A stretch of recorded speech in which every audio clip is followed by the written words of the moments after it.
Quality, comfort, and grip at an affordable price. Whether it's our standard, pro, or elite socks, there's an option for everyone. Try a pair for yourself now at puregripsocks.com. On the table here in front of me is every pro tier Nike offering for 2025, including the Premier 3, which technically isn't a takedown model, but it falls under the realm of what you might call affordable, but also decent quality. With this category of football boots being the most popular amongst people that take the game seriously and want a decent pair of football boots without spending nearly $300 for a top-end model. Where because of their popularity, a lot of you guys have asked me to make a tier list video for takedown models, and I was about to go and do that until I realized that ranking these in a tier list format would simply be misinformation. And the reason why I say that is because at the end of the day, this category exists for the sake of value for money. And the way that the current football boot industry works, given that most of these boots retail for in and around $150 to $170, if you choose to ignore other options outside of takedown models, you are simply not getting the best value for your money. So with that in mind, in today's video, we're gonna be going through all the Nike Pro Tier takedown models and talking about which ones are worth it and which ones to avoid. With all of these boots and the alternatives that I'll also be recommending being available below their normal retail prices via the links down below. Where we're gonna start with the Nike Phantom GX2 Pro, the first takedown model below the GX2 Elite that retails for $150, which is not cheap, but also not crazy expensive either. And as an all-around pair of football boots, there's not too much to criticize here. Compared to that top-end model, the fit, shaping, and general aesthetic is actually very similar. The sole plate and stud pattern, while the plastic of the sole plate is admittedly a little bit cheaper and also a bit heavier, you're getting the exact same FG stud pattern, and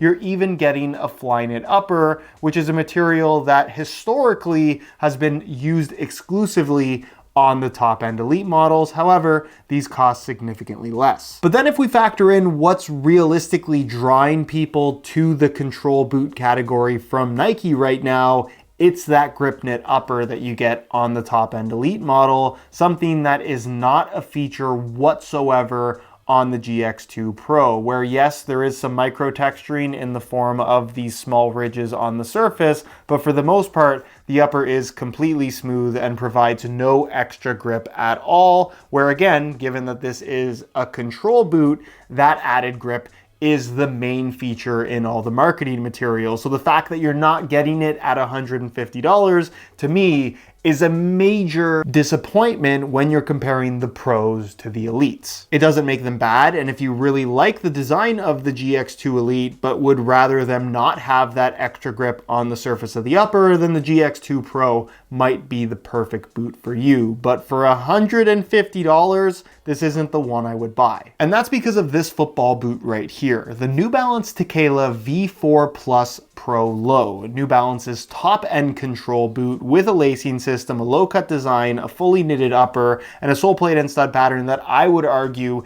is significantly better and certainly more unique than what you're going to get on the GX2 Pro for $150. One problem though, this is their top end model and it retails for $215, which is obviously more than $150. However, because this is not a very popular football boot, you can get it on sale in a wide variety of colorways for as little as $105. Where again, I'm not saying the GX2 Pro is a bad pair of football boots, where if you can find them deeply discounted and you really like the way they fit and feel, by all means be my guest. But when you're talking about comparing these at full retail to this New Balance Tequila at $50 less, this is basically all the same components, but in a much more premium overall package, because at the end of the day, it is a top-end model. The Nike Premier 3 has been around for quite some time and has kind of been a go-to recommendation for me if you want a leather pair of football boots on a relatively tight budget. At $120,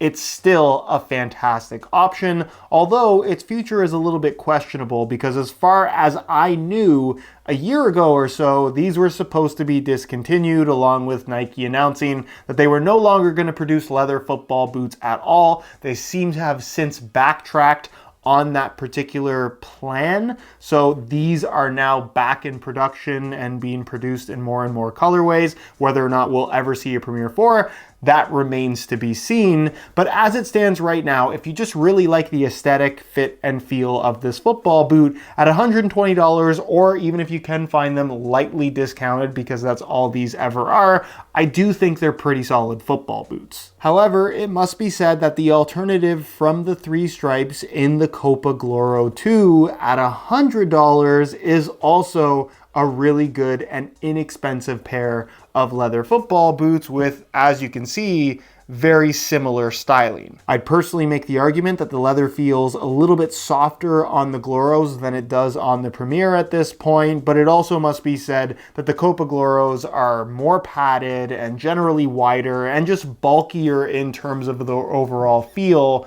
when compared to the Premier 3. So if you like that slightly more delicate type of fit and feel on feet, the Premier 3s might still be your cup of tea. But if you just want a good pair of leather football boots for the least amount of money possible, technically the Gloro 2 is $20 less, and I think a football boot that, if given a chance, a lot of people would really enjoy. But if natural leather boots aren't your thing and you'd rather have something made from pretend leather, the Nike Tiempo Legend 10 Pro at $150 would be the best option, at least according to Nike. Where credit to the Legend 10 Pro, its Fly Touch Pro synthetic upper compared to the top-end $240 Elite model's Fly Touch Plus, to me, fits and feels virtually exactly the same from a touch perspective. If you want something that is leather-like without actually being leather, but also very much on the thinner side, I think this does a really good job and comes extremely close to that top end model, and in general doesn't really feel that different from the Elites. Yes, the sole plate is a little bit less structured on the Pros, but as long as you like a flexible feeling sole plate, I personally don't think there's anything wrong with it. However, there are now other synthetic leather options on the market that are arguably better and again can be had for a little bit less than $150. Where maybe it seems like I'm really pushing New Balance here, but they are such great value right now because their product isn't very popular and is consistently being deeply discounted. The New Balance 442 version 2 Elite is a football boot that normally retails for $160, but because it's not very popular, you can get them on sale for $120 or less, likely if you wait another week or two. Where for $30 less than the Legend 10 Pros, you're getting a synthetic leather upper that I would argue feels just as premium, if not more so. It's got that little bit of padding, but is also very much on the thinner side.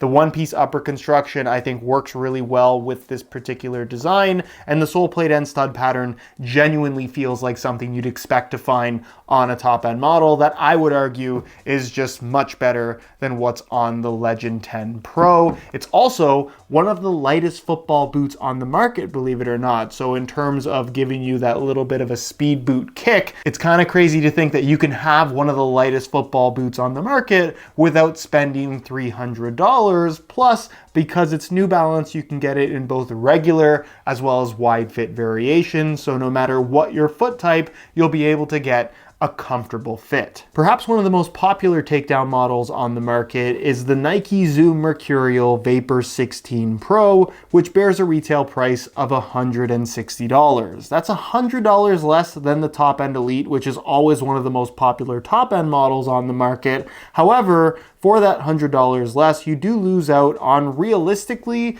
the two main flagship features of the Elites, where despite air being plastered in giant letters on the heel of the Pro, all you're gonna find as far as an air unit is concerned is this tiny little piece underneath your heel that is so small that you don't feel it at all. And honestly, if you're buying a pair of Mercurials and resting on your heels, you're probably not doing it right anyways. And then of course, the Nike grip introduction in this latest generation of Mercurials, where granted, extra grip on the ball might not necessarily be your cup of tea. It's certainly a new thing for the Mercurial in general, but the Pro only gets a Flyknit upper with a smooth Nike skin texturing on the surface, something that we have seen on top-end Mercurials for quite some time. But again, if you're comparing this to the top-end Elites, these really don't provide extra grip on the ball. Not to mention, the Pros aren't quite as light as the Elites, and the sole plate, despite looking very similar, is nowhere near as responsive. You do get the same FG stud pattern, so very aggressive traction, and from a shaping and fit perspective, I don't necessarily think they're too far off what the top end model has on offer, but for $160, can I genuinely say that they feel like top end speed boots?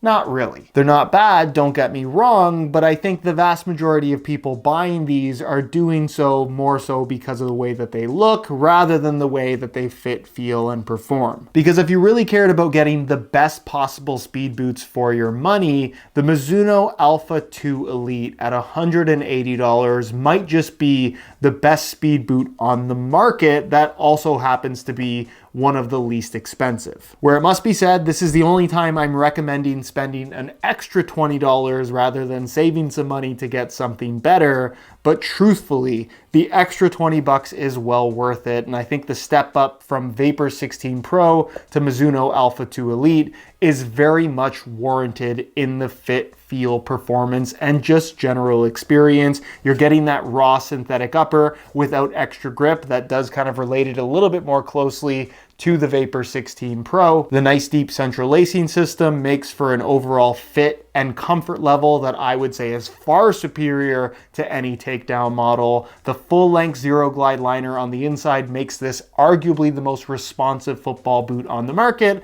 and the sole plate and stud pattern is just as aggressive and far more responsive than, again, what you'll find on any football boot in the Nike Pro tier. But those aren't the only alternative, because the Puma Ultra 5 Ultimate, also a top-end model, normally retails for $230, but once again, because Puma have put them out in about 50 different colorways in the span of 3 months, and it hasn't sold particularly well, you can find a bunch of them deeply discounted, where you can get yourself what is, again, one of the best speed boots on the market for right around $135. Where unlike the Vapor 16 Pro, the Ultra 5 Ultimate actually does share a lot in common with that top-end Vapor 16 Elite, in that the grip texturing on the surface does give you that extra grip on the ball. The upper is thin while also being textile based, giving you that barefoot feel. The fit, lockdown shaping, and general responsiveness is as you'd expect from a pair of top-end speed boots.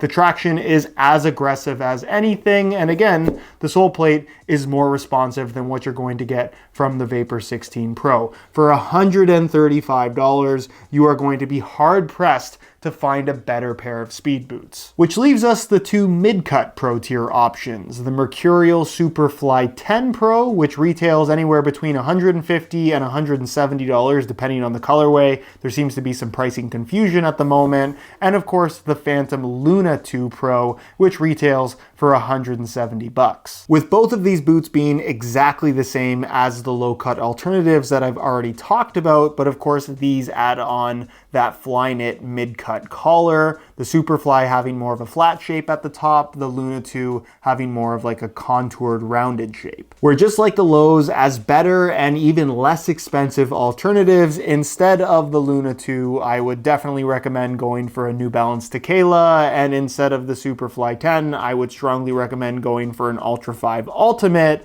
But what these boots have that those alternatives don't is the fact that they are mid-cut, which at the end of the day offers no real performance benefit, but there are still plenty of people that love the way that this looks and feels. And if you are one of those people, while I don't think these are the best value for money out there, there isn't really anything better that's also mid-cut. Where I guess the only thing I could say is, before grabbing either of these football boots, take a look around at the elite level option and see if you can maybe find an older colorway on sale where the pricing is at least somewhat close to the $170 that you'd likely pay for either of these.